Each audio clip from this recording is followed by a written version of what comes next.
Hey y'all, let me introduce you to our non-binary alpaca. The kids voted on a gender-neutral name, Alex, for them.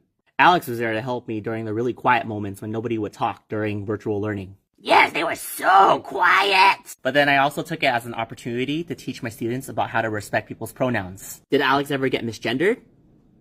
Yes. But then it opened up some teachable moments about what to do when that would happen. For example, hey Mr. Vung, did he just wake up from his nap?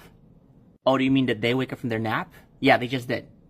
I would apologize quickly, make the correction, and move on. I started off modeling how to correct somebody, and then afterwards my students would correct each other whenever somebody would misgender Alex here.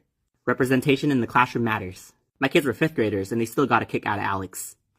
Oh yes, and here's Alex's friend, Lincoln the Llama, who goes by pronouns he, him. At first, my students thought that he had very feminine features, so they thought that he was a girl. And this is why we should never assume somebody's gender just based on what they look like. Alright, Lincoln, say something.